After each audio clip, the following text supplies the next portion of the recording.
Well, George, very competitive first half, but you asserted yourself in the second. Yeah, I think first half we were a little bit frustrated. I thought Benetton were brilliant actually. I thought they made it a real dogfight in that first half, and we had a couple of really nice moments where we scored some nice tries, but I think we clocked off a little bit. You know, we got caught with a couple of nice plays, to be fair, but I think we're better than where we got found out there in the first half. And boys addressed that at half time. You know, sometimes that's the way it goes, and I thought the second half was really strong. Yeah, they certainly made the most of those defensive lapses, didn't they? And had they had the conversion at half time, they'd have had a 1 point advantage. Yeah, absolutely. Yeah, we're probably lucky they missed that one at half time. But either way, the conversations would have been the same. You know, very much. Look, we need to be on it here, and you know, they go really well in their league, and they've turned a lot of people over. So it was, always a learning. There's always learnings for you, and I think you know, the ability to pull it back is a skill. You just don't want to have to rely on that. So I'm proud of the lads for that second half, but yeah, first half not our strongest. So tactically, what was the choice? What were the calls made at half time?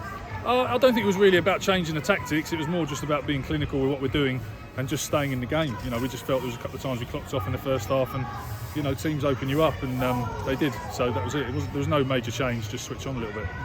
Do you feel you hit the sort of heights you did in the Premiership more in that second half then? Yeah, I think we probably looked a little bit more like we have for earlier stages in the year, for sure. And you know, maybe that's a little bit of rotation. Maybe it's a little bit of different tournament, whatever. There's no excuse for it. And I think you know, we're an honest group, so we own that. And you know, we just got to learn and grow. And you know, if you want to get near winning anything, you've got to be on it all the time. So yeah, so some valuable lessons from that.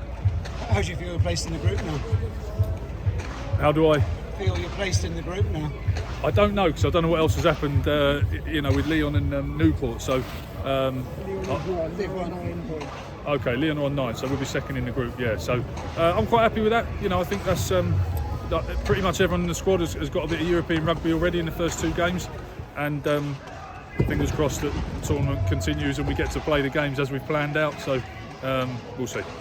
Late change of officials, Welsh officials. Did that change how you approach the game? How you needed to adapt to them?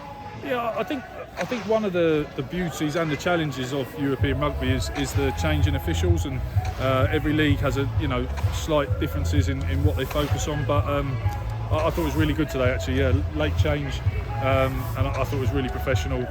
You know, all you can do as an official coming that late is say, I'm going to ref what I see, which is exactly what they said, and I thought they did that. So it's tough for them as it is for us. You know, it doesn't drastically change anything we do, obviously, but you know, the previous officials would have studied our last few games, both teams, and I thought those guys were good today, actually. The driving more again worked for you, but they provided some good resistance to it. They obviously did some work on you there. Yeah, absolutely. Yeah, I thought it was good for us, actually. You know, we obviously got a lot of points out of it in the end, but I thought there was some. You know, they worked really hard in there. I expected them to. You know, they're a big physical pack. But yeah, they gave us a good contest there, which is great for our lads. You know, because it's something. Obviously, it's a massive weapon for us, but you know, we've got to work hard to keep it going forward. Nice for Johnny May to get that touch day. He was so close on a number of occasions. Yeah, I think there was. It wasn't quite connecting, was it? You know, there's probably 2 or 3 opportunities, but again, that's a little bit probably of rotating squads and that sort of thing. So you're bound to expect a little bit of that, but boys will still be frustrated because we probably could have took another couple of tries. I guess good to get it right when you approach the game with Bath coming up in 8 days' time or so. Yes, yeah, we'll start getting ready for Bath now. Obviously, there's bits and pieces to manage, and again, I think we've all just got our fingers crossed that we keep playing rugby, and you know, we'll do everything we can to safeguard ourselves, and we'll just get ready for Bath. Yeah. And how will players prepare over Christmas? What sort of time will they get? Nothing will change. You know, we'll obviously have Christmas Day off, and they spend that with their families, and you know, it's up to the players to manage themselves through that. But nothing will drastically change from our point of view. Obviously, there's no Christmas parties or anything this year, so it's all about rugby, isn't it? And it's you know, we're very blessed that we can hopefully continue to play rugby and train and do what we love. So we've got to respect that. No injury concerns from today's game? No, there was a couple of bangs early on, but the boys seemed okay. You know, there's always going to be 1 or 2 that come to me tomorrow, but no, we didn't have to pull anyone off for injury today.